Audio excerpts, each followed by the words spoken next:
Well, welcome, Facebook Live land. We are missing our Blaze Spitaleri today. He couldn't make it, but we are going to dredge forward, and we do have a great show for you today. Again, my name is Nicolle Block. I'm a director for Brookfield Properties, and with us as my co-host today is Becca Ramati. She is our Vice President of TAA EF. Ms. Becca, how are you? Hello. Hello, hello. And we have a special guest today. This is really one of my good friends in the industry. We've known each other, we've served together, we've taught together. This is really exciting for me to be able to kind of go back and forth with her on a topic I know she's really passionate about. So we have Sarah Turner. She is an RVP with Olympus, absolutely fantastic. And that is, we're only one little piece of her resume. She is definitely qualified to speak on all things hints from HR. Actually, I think she could be a backup co-host. I think I'm going to call on her next time if I can't ever make it. I'll have her fill in. But Sarah, please introduce yourself, kind of talk through your background in the industry and kind of how you got here today, and then we'll get on with the topic. Hey guys, very excited to be here. Thank you, Becca and Nicolle, for inviting me. Actually, usually when I get the call from HR stuff, it's not the good stuff, but no, this is exciting. I love to talk about, anything to do with the people and our relationships with the people and, talking about our companies, whether it's the one you're in, the one you've been at. And so I'm excited to be a part of this today. And about me, I am an RVP with Olympus. All that means is I support 6 amazing regionals across the state, the great state of Texas, which, we all think is our own country. I know. And just ask us if we love it, because Texans will tell you. So yeah, I get to spend time with some amazing leaders that make me all look good. So it's a pretty cool gig. Well, and one of the things that Sarah, may not brag upon herself, I do want to make sure you guys know really, the quality and the relatability that she has is that, she is an operator, as she mentioned. She's also served as a supplier, and she's also been a director of education for a local association. So I think that she definitely has a myriad of experience and lenses that she sees this industry through. She's been a job seeker as well, right? Haven't we all? So I think it's a triple threat. Yeah, triple threat. There you go. She's going to do Broadway next. I think she'll sing, she'll dance. Who knows? I'll do it. It doesn't matter. I'll be your backup any day. Okay. I'll be in the background. But truly, she's a triple threat. And I think that she has a really fantastic reputation in our industry. And I know that she brings a lot to the table. So as you guys saw, we're going to talk a little bit about kind of your elevator pitch. This came up last month. We were at TAA. Hopefully some of you guys got to see us live and in person. But we talked about if you were, again, in the proverbial elevator or had a networking opportunity or just had a few minutes to convey to a job seeker and or maybe a potential colleague of yours in the future or a supplier that wants to do business with you. Really, there's all different ways that, we are exposed to each other's companies. Would you be ready? What would you want to talk about and how would you say it? So, as you guys know, with the hints from HR the past year and a half, we've given suggestions on, how are you, have you built your culture? How are you putting it out there? How are you recruiting? How are you looking at benefits? How are you reaching the job seeker? And so this is kind of a culmination of that, really, because it's how your associates feel about their company. So I know Sarah kind of did a little experiment when she found out that she was going to be on here, and I love it. So I want you to share a little bit about your experiment, Sarah, and what you found out. Well, Nicolle, like I was saying earlier, if you lined up all of our management companies and you asked what the challenge is, okay, there's going to be supplies, all these things, but it's people. It's finding the right people, keeping the people engaged. And so this is such a hot topic. And whether you have a recruiting department, which I do, I'm so fortunate to have some incredible leaders in HR. But if you don't, you still have to figure out these ways to connect with people in this elevator pitch. So when you guys asked me about this, I thought, oh gosh, what would mine be? And so I actually reached out to my 6 regionals that I get to work with. I reached out to Ben with Carol, have to give him a shout out, Becca with Inner Solutions, and some of my business managers. And it was very interesting. And my text message to them was, random question: if you were on an elevator, somebody walks in and says, why do you like where you work? Or why do you like where you work? I really need a job. What would your response be? And because I know all of their personalities, it lined up with their personalities. My business manager, Mandy, said, can I get back with you in a few minutes? And she did. And she really sent back this very thoughtful response, which I loved. One said, dope get paid dope money, which was probably one of my favorites. We get to wear jeans on Friday. The supplier partner was very much the people. I love the people, so it was really interesting and really made me think how important that was for everyone to kind of have that pitch, because like I said, that is our struggle right now. And we should always be recruiting, just like back when we took our leasing class 100 years ago, always be closing. And we need to be doing that all the time. Yeah. And at one point that, whenever we were discussing this earlier, that I think that all of us can really step back and just reevaluate is it authentic? Is it authentic to the person? When I'm speaking about Brookfield, it is authentically the way that I feel. It's still a reflection of our mission and our values and all of the culture, but it still has to be from me, authentic. And so I think that's also something that if you've never thought about it before, and like I mentioned, we brought it up at TAA, and I said, hey guys, what's your elevator pitch? And I would probably say 75% of the room just kind of went, like, I don't know. Can you recite your mission statement? Some of them could. Could you talk about your values? Absolutely. But what does it mean to you? What does it look like? And you've got like all 5,000 of your closest friends, that you could potentially network and maybe work with one day. So I think that that's really interesting as far as the authentic piece, when we're looking at this. But talk a little bit more. You just mentioned, Sarah, about always be recruiting.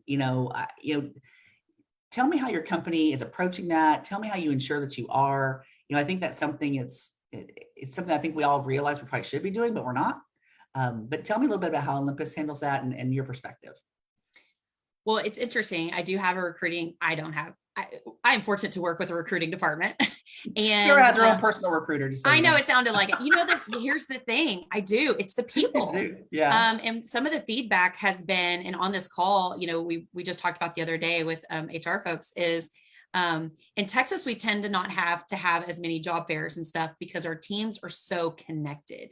Mm-hmm. And I love that. And I think that shows the value of your relationships at your local level and being involved and engaged. And it's not necessarily, I'm going to go steal from somebody else. Perfect example and shameless plug is the TAEF ambassador, Bailey Hawthorne. Mm-hmm. One of our I know, right? I love her. One of our contractors, who Mario, fabulous. He's always on our properties doing this stuff, said, hey, we have a bartender at our local restaurant that is she wants this like thing. She wants a job. She wants this like grown-up thing. And I told her Olympus is the place. I know you'll like it. So our elevator pitch and how we do it every day made even one of our supplier partners share our story. And we were fortunate, and honestly, we're better because he did that, because now we have Bailey on our team. Mm-hmm. So, just creating that experience is so important. So that involvement on the local level, making sure that you take care of those relationships with your supplier partners, because who knows where they go eat, mm-hmm. or who's at their doctor's office or whatever that is. And they hear, hey, I want to get into this, or I want to get into real estate. Mm-hmm. We hear that a lot. And I get a call. I just got a call the other day from my best friend from high school. Her sister-in-law needs a job. So it's but I think it's important that when you get those opportunities, no matter what level you're at in this industry, that you make the call and you say, hey, listen, I don't have the position right now. Where are you located? What would you like to do? And we all have the people. You can call me and I'll connect somebody. And I think that that's really important. It's helped us recruit locally here in Texas. Well, and I think we also talked about that, there's two parallel tracks. There's someone who needs a job right now, like that job seeker, he or she may run into that elevator and be like, let me in, I need to get in now. But I also think we're playing the long game. And I think that's the game that people don't kind of discount it, I think, because we're in such a society of like instant gratification, everything with social media and beyond. But that's a great story that you shared about Mario, is that he heard, and saw and felt, again, that authentic piece of Olympus, right? So he was able to give your elevator pitch on your behalf because he had worked with you long enough to know your culture.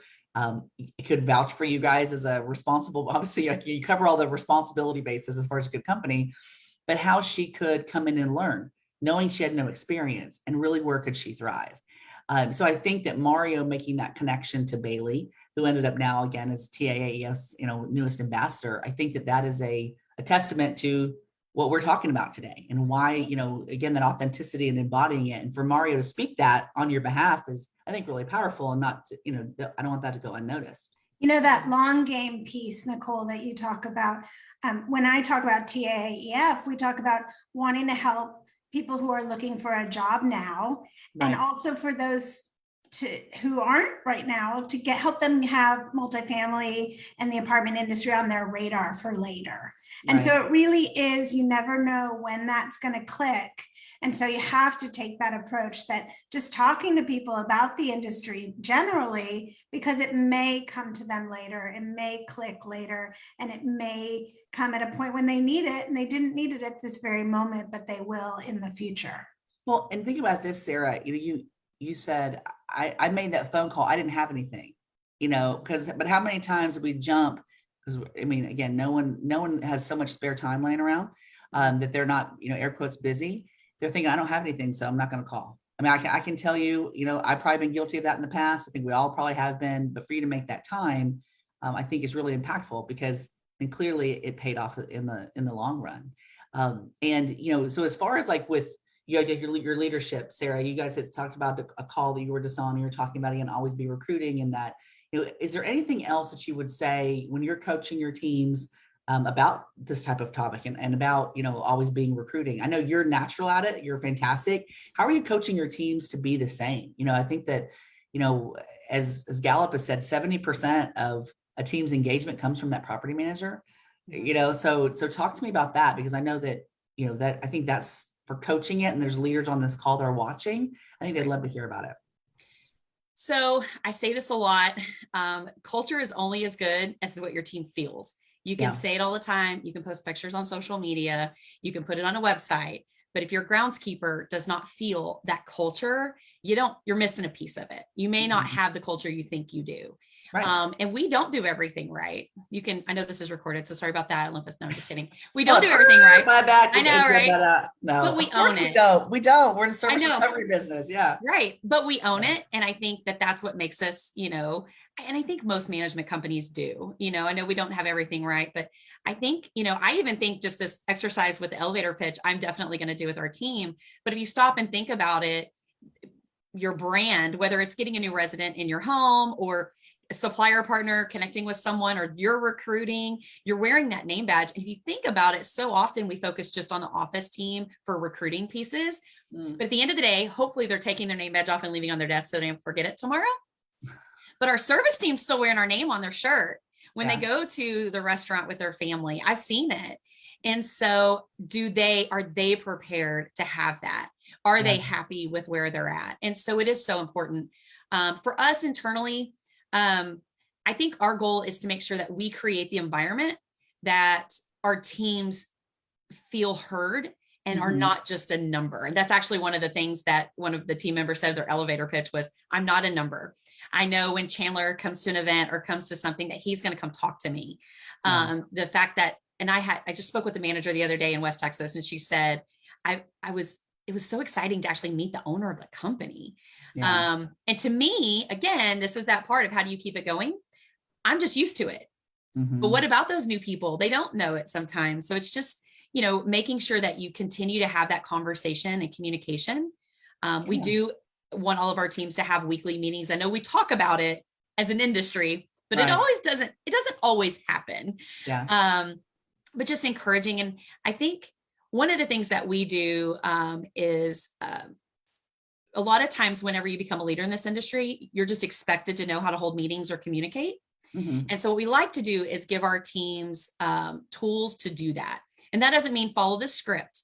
It means, hey, May is Mental Health Awareness Month. So let's talk about some things. Here's some stuff. And you give them something each month, not a whole list at the beginning of the year because it gets lost. But each month to just kind of remind them and bring them all together so that if they are running into somebody in the elevator, that they can talk about the cool things that they do here at Olympus. Yeah, no, absolutely. And Brookfield does something similar with our internal communications. And so we have a weekly meeting, but we also have huddles every day, like just kind of like getting, and again, they're quick and they're meant to do different things, but just a point in time and a connection to ensure that we're all, kind of moving in the same direction. And so we do give talking points. We're saying, if you have nothing else to say, here are 2 or 3 things going on, like you said, with the company, with the industry, or sometimes just with the world, so I think that's really key, because we don't want to assume, management and leadership are different things, and they don't come with a guidebook. If they did, we'd all be better at it faster. Yeah. But I think that's great as far as looking at that.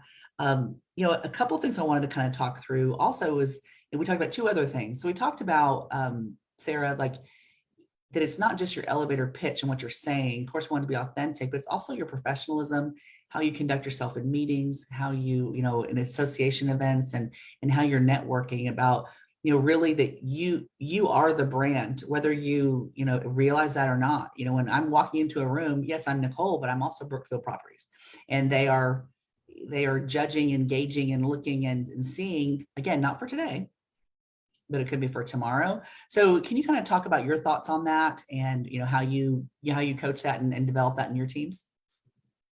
I think you have to do it by example. Yeah. I was actually at an event, and people were introducing themselves, and I heard someone say, "I am the vice president of operations over this region, and these people report to me." Nice. Right? In a social environment. And I thought, ugh. Yeah. So, Right. I'm only as good as the groundskeeper that I work with, Right. Years ago, I worked for a company, and I was in the interview process, and I saw an org chart, and the org chart was upside down. And that's why I went to work for that company. Yeah. The president was on the bottom, and he Yeah. said, this is the top. So I think the words we use are really important, to our team, that they feel that, I don't say I supervise people, I support them. Amen, sister. That's what we do. Like, I know, I'm so excited to hear that, though. How lucky are we that we get this opportunity? Yeah, for sure. And I think, I got to say, I loved Pitbull. We walked into that at the TA education conference. I was like, I don't know about this. And the things he said were so real. And I felt it. That pressure is a privilege. Yeah. And, using those things. And I think when you lead by example, that, I was pulling reports this morning at a DD, like nothing's above anyone. Right. And when you do that, I think people feel it, and it makes the elevator pitch roll off the tongue a lot easier. Yeah, I would agree. And I think it goes back to a lot of things we talk about with authenticity.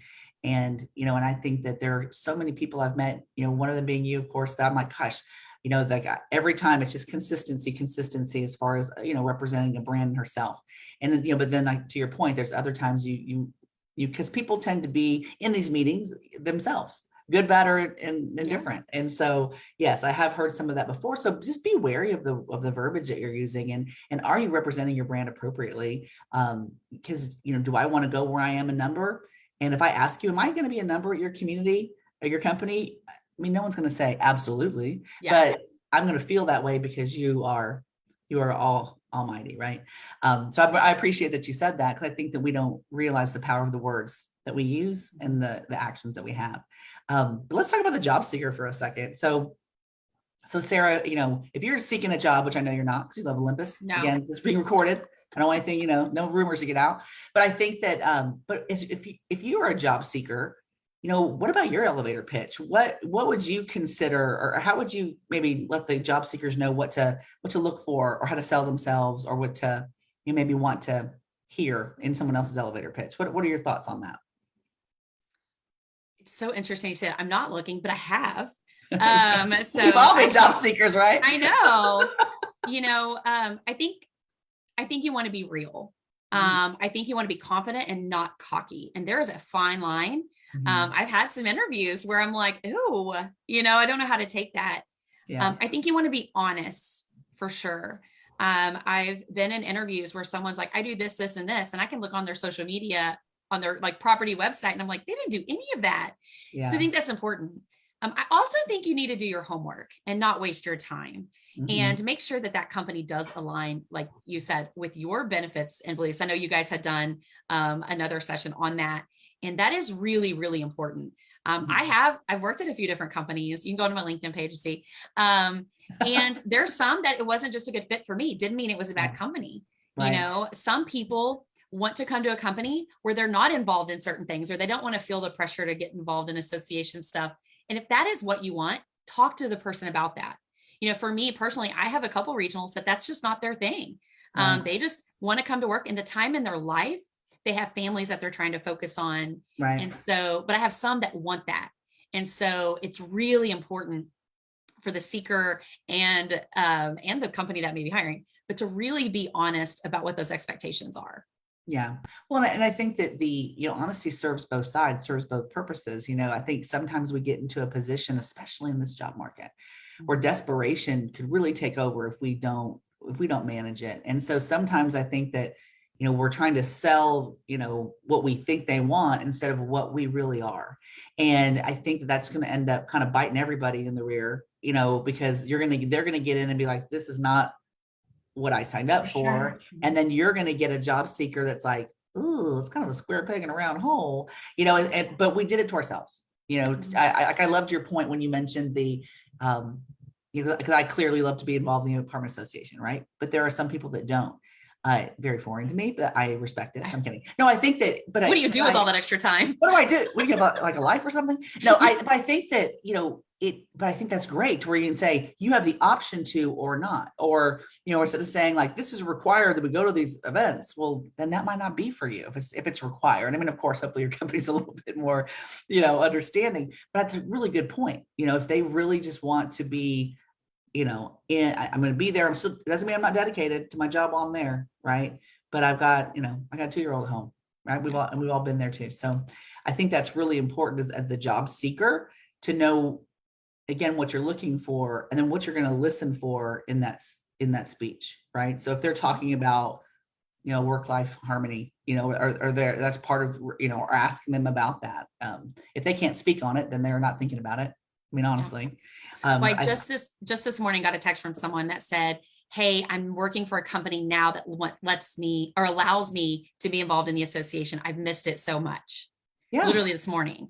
And how can I get involved again? Who do I need to connect with? And so that person, when they were looking at the other job, didn't ask those questions. And you're probably right, probably out of desperation, whether it was in a bad situation or transition because they were selling. There's so many things. It doesn't mean a company's bad or anything like that. But sometimes we make the wrong move. It happens. But being honest with yourself is definitely important. And find out if you have been or currently in a situation you're not super comfortable in, find out what that is, because that's what you need to make sure you have in the next job. Or speak with someone at the company you're at and see if you can make a change, because if you're feeling that way, maybe somebody else is. Mm-hmm. Well, I think you always hear the grass is always greener. Sometimes I think it's where you water it, so I think that, sometimes it's a matter of speaking up potentially and or affecting some change, but we're all at different levels and spheres of influence, where we work. And but I do think that if you're watering the grass wherever it is, it's going to tend to be greener. But I think that sometimes right now we feel a little bit as an industry, just from TAA, and maybe you got this feedback from some of your peers too, Sarah, is that people feel a little out of control right now because they're like, oh, it's about money. It's about money. People are just jumping. There's nothing I can do. It's like they're going for the almighty dollar. And and so I think that this is when we double down on those connections. We double down on the culture. You double down on the relationships and ensuring that you really are leveraging that piece of it. If someone's going to get $10 more an hour doing the same job, good for them, because I'm saying like, wow, like that's amazing. And I'm seeing that. I'm seeing that in some of my markets where like $7 to $10 and maybe for a promotion they're not ready for. And so, my hope is that they're going to remember that I had a candid conversation with them about their growth and development and where they are and where I feel that they, where they're not ready yet, but could be. Because my hope is that they go and maybe it'll circle back. I think the pendulum always swings back the other way. But if you're not controlling what you can control, then you're going to, I think you're going to succumb to the almighty dollar, the dope money. I'm kidding. But the dope money, if you have a dope culture, then you're winning, right? Or could you say, hey, we have competitive pay. We evaluate the markets and have competitive pay. Although I do love dope money. I'm going to have to, I want to circle that back with Brookfield and see, can we put that on our webpage? Thank you, Kate. You said something really important is having that tough conversation. Yeah. So we are going to have the calls. And I have a perfect example of this. I had an assistant manager in South Carolina that was she wanted to be promoted and it was time. We had an opening and and I love her. We've been to 2 different states together. And I had a really tough conversation with her that she just wasn't there yet. And I had to tell her why. And those hurt, especially because you build these relationships. You become family, which is one of our core values. And you do become family. And we had that tough conversation and she wasn't ready yet. She continued on to be an assistant manager. Years later, I'm in another company. I bring her on as a manager. She's phenomenal. And last week, she just got promoted to a regional manager within her company. Aww. So she wasn't ready for that manager position, 8-10 years ago. And now look at her now. And we still talk on a regular basis. And that having those conversations are not easy for everybody. And sometimes you have to reach out to a peer or to a supervisor or something to say, gosh, this is where I'm feeling. And sometimes we don't want to have those conversations because we don't want people to see other people's weaknesses, right? We don't want everybody to see that our team maybe not reaching that potential. But those conversations, Nicolle, what you said, are so valuable. And that is that elevator pitch. I think you could probably have a few in your pocket, recruiting, dealing with those conversations. And you know what? Your service teams need to hear it too. What can I do to get you there? Right. Well, I think that's the piece, just like we always talk about on these, podcasts and whenever we facilitate and talk, it's like focus on what you can control. There's so much uncontrollable in our world. And I think that if we focus on that, it's a lot of wasted energy. Not that they don't need attention. Again, I'm not saying that, but if we really focus on what we can control and ensure that that's covered, I think that the impact of the uncontrollable won't be felt as harshly, because you are, I think people at the end of the day, they do understand. And they do understand who has their back. And they do understand who's been there, having those difficult conversations. And I think the most rewarding ones are the most difficult. And I think that when, if you talk about being authentic, so again, practice authenticity before you start those conversations. Because if you don't, they're going to see right through it. They're going to see that, why are you telling me this? You don't care about me. But if they know that I do care and they know that we have had these conversations and we have been coaching through it, then that authentic piece kind of comes out. And again, that's that long-term play. Like I love that she's now a regional manager and you guys still talk because you created that relationship and that's the long game. You could potentially work with her again, and that's the recruiting long game that we're talking about. That's the ultimate elevator pitch, is that people want to work with you again because of those conversations. They don't want to work with you again because you're happy fun girl, which you super are happy fun girl, right? I think but you're also a businesswoman. I love being happy fun, but I also really take my job very seriously. And the growth and development of the team I support is number one. It's their engagement motivation is number one. So Sarah, as we promised, time has gone like that. You did. You said it was going to go fast. I'm curious, as you mentioned, this is a great activity to do with your teams. And what would you want them to take away from this elevator pitch idea or the idea of always be recruiting? Right. I don't think it stops with the people I talked with. I think, I actually am going to do this exercise with my whole entire team, every single person. We're actually right now doing mid-year goals. And so we're talking about what we need to get our teams to their goals, not just hit a KPI, if somebody wants to get their CBO or whatever that is. But I think, asking our service teams and, what does that look like? And when I read these, they were so passionate and I loved it. It made me feel good. But I think it made them all think. And sometimes we need that, so often we go, look at all the benefits we offer, but how do you feel, and just what is this elevator pitch? I love that activity. Nicolle and Becca, that was awesome. So thank you. It's something we're going to take back and hopefully people will continue to see the culture grow here at Olympus, but it makes you stop and think for sure. Well, I think that's really what we want you guys to do. We want you just to ask the questions. Because if we start the conversation to ask the questions, we'll solve for it. And then again, you execute on that, then you evaluate it, and then you redo it all again. This is a cyclical process because it's growth and development. But I know the time has really flown by. Sarah, you are fantastic. I just admire you so much. And I just love that you're from Arlington. Plug for the Arlington girls. Whoop, whoop. But people are like, what? Sorry about that. Now, there's not many of us in the association we can bond on. But I think that, again, you're really well respected. You are that triple threat, maybe quadruple. I don't know. We'll have to figure out. You have so many other hidden talents. But I hope that you'll consider joining us again in the future because I think you have a lot to share. So thank you so much for your time. Thank you, guys. And join us right back here next week on Wednesday, May 25th, I think, for How to Speak Maintenance. We're going to be talking about pools. It's that time already. So join us at 12:15 on next Wednesday. And thank you, everybody, for joining us. And we'll see you soon. Thanks, Sarah. Thanks, Nicolle. All right. Thanks, ladies. Bye, guys. Bye-bye. Thank you.